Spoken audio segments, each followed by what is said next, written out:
Sociologists tell us that among the traumas in life, job loss ranks up there with divorce and death in terms of the trauma it can cause in an individual and familial life. So we want to be sensitive to that fact. What we hope to do tonight is not offer tips on career counseling or job networking. What we hope to do rather is to help you and where you're at, and you'll all be at different places in this, but to help you perhaps to shift your perspective a little bit about where you're at, who you are, and how you go forward from here. We're very fortunate tonight to be joined by two wonderful panelists. Christine Heslin Powers is a 1990 graduate of the University of Notre Dame, where she majored in English. She also, as a hobby and also professionally, is a soprano in opera and classical music. She, with her husband, are co-owners of a construction company in upstate New York and Albany, and we're very, very interested to hear her story tonight. Also joining us is Jim Davis, the O'Shaughnessy Chair of Family Entrepreneurship at the University of Notre Dame, Family Enterprises. He was the founder of the Gigot Center for Entrepreneurial Studies, thank you, here in the Mendoza College of Business. He's a very well-regarded member of the faculty, and he served as a consultant worldwide in business affairs. So I'd like to welcome them both. And I'd like to begin this evening, actually, by asking you, Christine, to share your story. It's quite powerful. Okay. I think the best way to try to encapsulate it is just to say that I had a job I loved. I worked very hard at it, 60 hours a week. I did crisis communications. I was on call frequently. I raised $1 million. I was very successful. The challenge was that my home life was not as successful. And the stress of maintaining that level of a career was very difficult for me. So as time went by, my home life deteriorated. And while the story I'm going to share with you is a little different in the sense that my journey involves leaving a job, the trauma and the process was the same. So I came to a place last spring where things were falling apart. But I kept trying, I kept efforting, I worked harder. And what began to happen was that my job became so difficult that my health began to fail. So rather abruptly, I was pulled out on medical leave and was devastated because what I began to think was, what is wrong with me? So I spent several months in a very difficult place. I dealt with hopelessness, anger, panic, fear. What was going to happen to us? What was going to happen to me? I would liken it to a dark night of the soul. I think that's fair to say. I got to a place where I had a choice. I could let it go, or I could let it go to God. I'm fortunate I have a very supportive, loving husband. We came to the conclusion that the worst thing could happen would be those economic things would be stripped away from our lives. And we decided that that was okay because I had come so close to losing myself that none of those things would have mattered. Once that moment occurred, there was a tremendous freedom that opened for us because I had other opportunities. I could think once again about the things I loved to do that might not make as much money or any money because we were willing to take that risk, to strip down everything in our lives to get to core principles of family, health, happiness, growth. I came into alignment with what I think God has planned for me. I'm singing. I've always been a singer. I'm singing again. I took the risk of joining my husband in his business. We had no idea how it would go in this economy. We're doing okay. So as I sit here, I just hope that somehow this will resonate with someone out there who's listening. You are in a place where you don't think anything's ever going to change, and it's so hopeless, and you've lost who you are. You've lost so much. But if you can find a way to give it over, you will find that it may be one of the best opportunities of your life.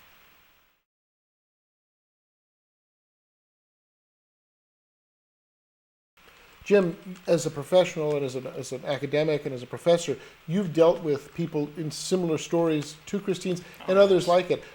What are your impressions of how people best can deal with these challenges? Well, I think Chris's story, the emotion that comes out here is something that I hear very regularly from former students. I've been at Notre Dame for 20 years now, and as I listen to your story, boy, it just resonates. There's so many stories to tell, so many experiences I've had. And Chris, when you said I'm a Notre Dame graduate, I should be successful. There's that pressure to succeed. And yet I get those phone calls from students that say, I've lost my job. For one reason or another, I've lost my job. And you can feel the terror, the panic, especially from those people that identify and get their personal identity from that job.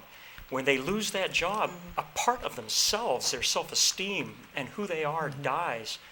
And when you get those phone calls, it's it really, you can feel the stress and the pressure and the depression and often hopelessness. About a year ago, I received a phone call from a student, a former student, who worked for a major corporation, a Fortune 500 company. Very successful in that company, but we call it downsizing. The company called it right-sizing. Either way, he was out and out of a job, and had been on this job for many, many years and very successful at it, but there he is out of a job now. And a year ago, the frustration, the stress, the pressure, and I gave him what little support I could. I tapped into my network and so whatever I could do to help him, and I didn't hear from him for a long while, and I thought, well, problem resolved. He called me just last month, a year later now, and said, he says, it's been the greatest opportunity in the world. He turned the problem into an opportunity. He said it was a very tough year, but during that year, he learned to let go and let God and come to terms with his situation and change his perspective completely. And he completely changed the way he looked for work, what he wanted to do. He had optimism and hope.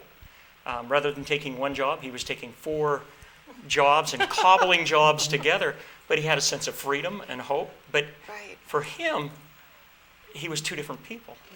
He was in control now. He was finding his authentic self. And he said, all those years on that Fortune 500, he said, I was making great money. He said, I was so proud to be able to say I worked with this company.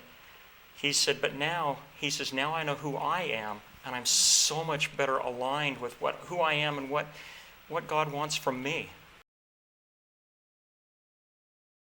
So true. In our culture especially, it's so easy to have career and identity collapse into one another, so that people's value, self-esteem, and worth are so linked to their particular career that if something happens to that, it's terrifying. And again, people get into places where they're dominated by fear. That's right. I think of the disciples after the crucifixion of Christ. They're hiding in the upper room. What does fear do? It paralyzes. It makes you withdraw and paralyze. Right. Your natural inclination, our instincts are to pull in, Right. to turn into ourselves, to be afraid, not to reach out to others, not to be open to others because of embarrassment or whatever. Right. And a lot of that is perception. That's right. The fact is that's often the worst thing we can do. In fact, in business, we call that threat rigidity. Okay. You've already been kicked once, and you're not going to risk that again, and so you pull into yourself. That's the worst thing you could do. Exactly. And you have to kind of go against the grain or against those instincts in these That's moments. correct. Well, and not only are you attached to the job identity, but the neighborhood you might live in, or the size of your mortgage, or the cars you drive, or the status you have in the community. And that was really what was so difficult for me. I mean, my husband and I talked for almost a year about leaving. The answer was always, no, we can't do that. We have too big a mortgage. It got to such a crisis point that we couldn't not have me leave. And it was so paradoxical in the sense that on one hand, we were convinced I could never make this change. And then it became so easy. It wasn't even a choice anymore.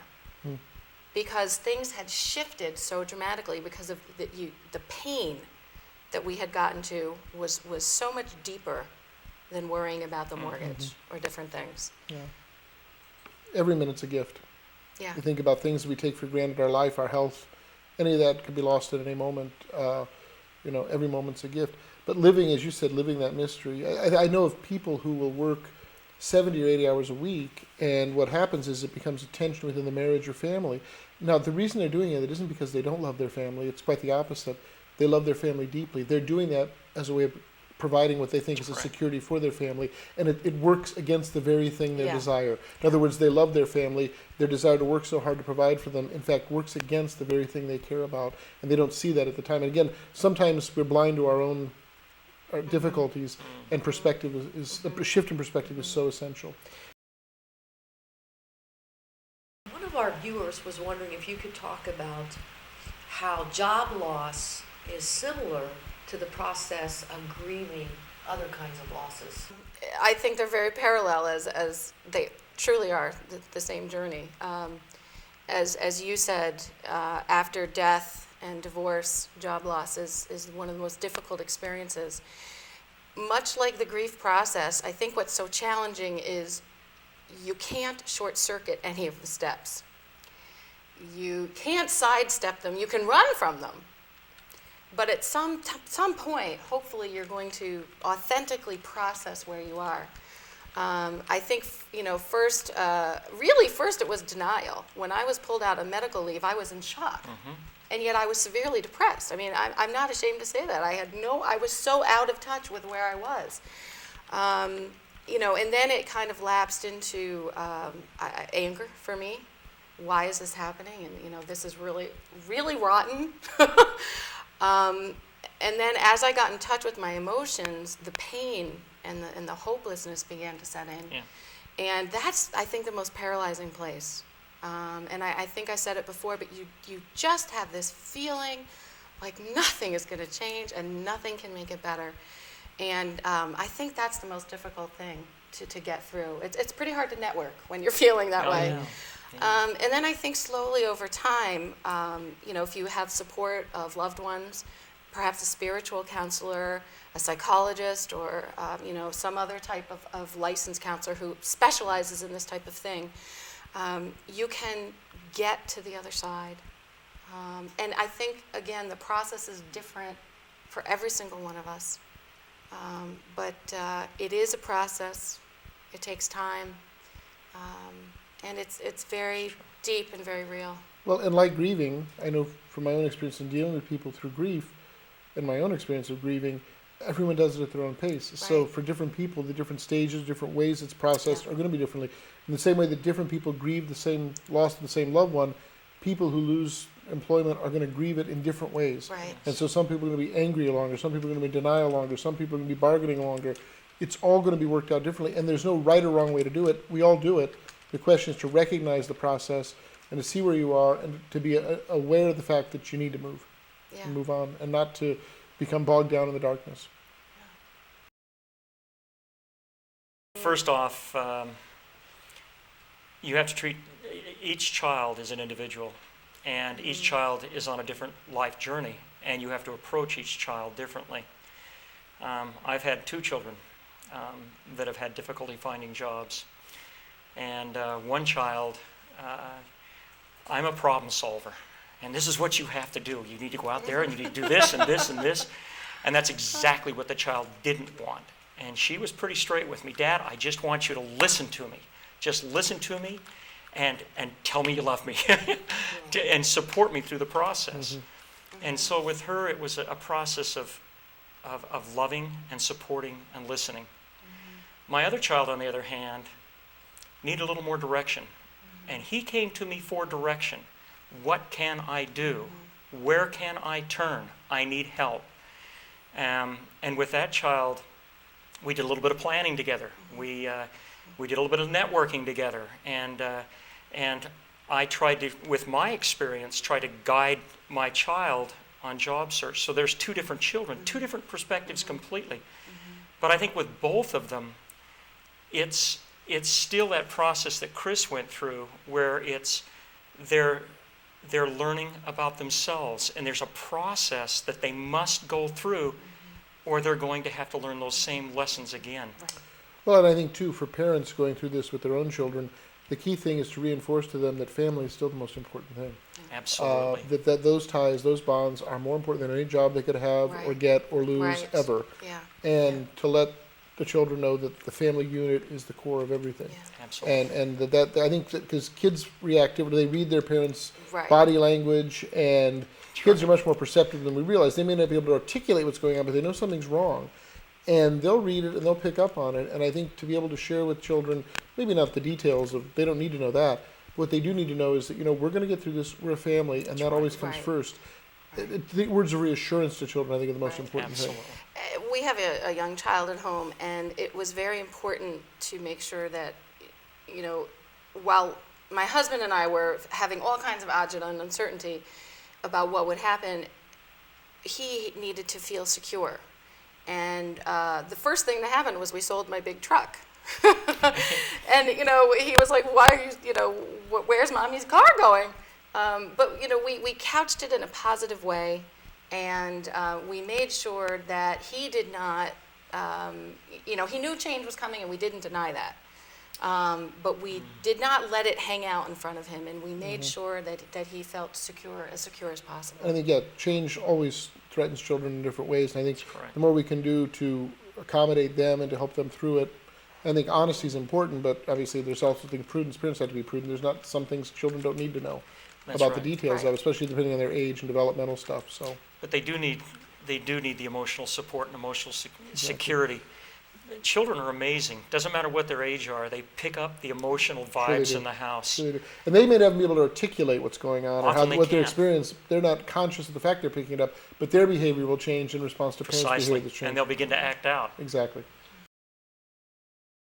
How do you recreate your identity after job loss? How do you find yourself? I would challenge every single person who's with us at this moment. I bet you that you have heard the whisperings in the middle of the night, or the inklings of things that you love. Things that you love, like my singing, for example, they probably tend to be something that you are meant to do. They bring you joy, which means you're going to extend joy through it. So I would guess if people tapped into maybe what they loved as a kid, or different things that they really enjoy, there may be a way to incorporate that into your life in a more meaningful way. And I don't think, in a way, Kathy, I don't think it's recreating your identity. I think what's happening is you're allowing these ego constructs that have formed around us since we were very pre-verbal to begin to fall away. And your real self will naturally arise. It's less effort. I can tell you that much. It's less effort. Yeah. Well, I think, we talk about masks all the time. We all wear masks. The danger of using language like that isn't that it isn't true. It is. The danger is to assume that we know what lies behind them. And the fact is, you think about, I'm a theologian, not a business professor, I'm not an opera singer. Thank goodness for the people who are in my church. I don't have to sing much.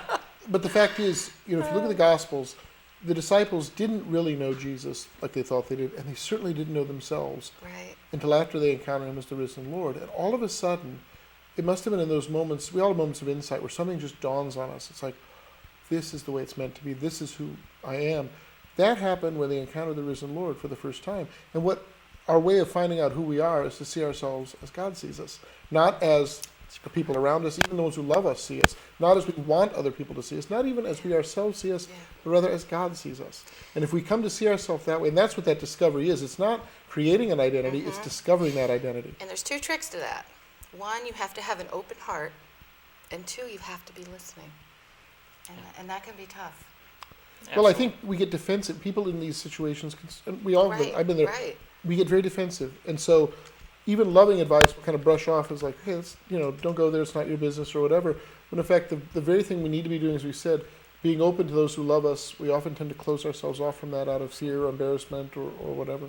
I love the analogy of the masks, because right from the time we're 1 year old, people tell us what we should be, what we should do, how we should behave. We get that our entire lives. And as what happens over time is that we begin to be the person that someone else wants us to be, rather than the person that God wants us to be, and our true, authentic selves. In some ways, we spend half of our lives putting masks on, and the other half of our lives taking the masks off. And it's scary to take the mask off. Sure it is. It is absolutely terrifying. Job loss forces us to take that mask off, and it's scary. But once we've done it, it's like Chris said, it's freeing. It's a moment of self-discovery, identifying who you are really. One of the most terrifying experiences, frightening experiences I ever had in my life. I was flying back from Europe one night, and I decided I'm gonna write a definition of me. And there I was on the airplane with my computer, praying that my neighbor would not look over and see what I was writing, because I was taking the mask off, and I stripped off everything and who I really am. And it was both freeing and scary, because then I went home with that page that I'd written saying, now am I brave enough? Do I have the guts enough to be the real me? And I wrestle with that every day. Wrestle with it every day, being the real me. I think one of the rarest commodities in our society, probably always been this way, is self-awareness. What is it that the ancients know thyself, the Yes. oracle, and the idea, and it sounds easier than it ever is. And our life is in many ways coming to recognize and find out who we are before God, and in doing so, there's a freedom, but that often, again, will mean sort of separating ourselves out from what we do at any particular moment. Right. Absolutely. And to see ourselves not as those who are doing X, Y, or Z, but our identity largely in terms of our relationships rather than in terms of our activities. Mm-hmm. And I think that we often think of ourselves as self-defining, like in other words, we think of names as I can change my name if I want, that's fine. In the biblical world, names represented your identity. That's why Right. their name changes are always significant of deep conversion. Their identity's changing. That's why they don't speak the name of God. It's such a holy thing because it contains God's essence. And the idea of changing names, or think of how people in the New Testament were known to one another. We use our last names that are usually derived from activities. Smith, Miller, those names right. come from our activities. In the scriptures, it's always, Jesus, the son of Mary, or John, the son of Zebedee. Their identity was framed in terms of their relationships, not in terms of what they did. And even if you have self-awareness, by the time that occurs, you usually have the trappings, the success, the title, the house, the cars. And even if you become aware, you feel trapped and you feel unable to potentially make change. The truth is, those are artificial constraints, but they're powerful ones. And so when you have job loss, we just talked about the mask gets stripped away, and potentially with job loss, I know this is going to sound wild, but if all of that is stripped away, that opportunity for self-awareness increases probably tenfold, and that opportunity to explore and to make change and to start doing some other things that you might love. I know some individuals who've gone through horrific job loss, something they really loved taken away from them. Their immediate inclination is to look for something else in that exact same field or brand, so to speak. And often that doesn't happen immediately, and what they find themselves doing is doing something radically different from what they had done before and finding it wonderful. Yep. Like, in other words, they think outside the box. Instead of thinking, I'm in finance, I've got to find another job in finance, they get a job doing something radically different. They become a conservation officer in a park. They do something that they actually find joy in, but it's also something they'd never conceived of doing because they had so narrowly defined their identity in terms of that job that they had, which they loved, and it's awful that it was lost, but it gave them an opportunity to perhaps think of themselves in a different way. Right. In fact, it's amazing the number of graduate students we have that come back, and I call them refugees, because they're coming back to redefine themselves. And it's amazing to me because they come back and they make no excuses for it. I'm back here to redefine myself. I was in the wrong box. And that's when you change that perspective. When you change that perspective, then the problems really become opportunities. And when you're ready to let go, they're really opportunities. But as long as you hold on, it's still a problem, a big problem.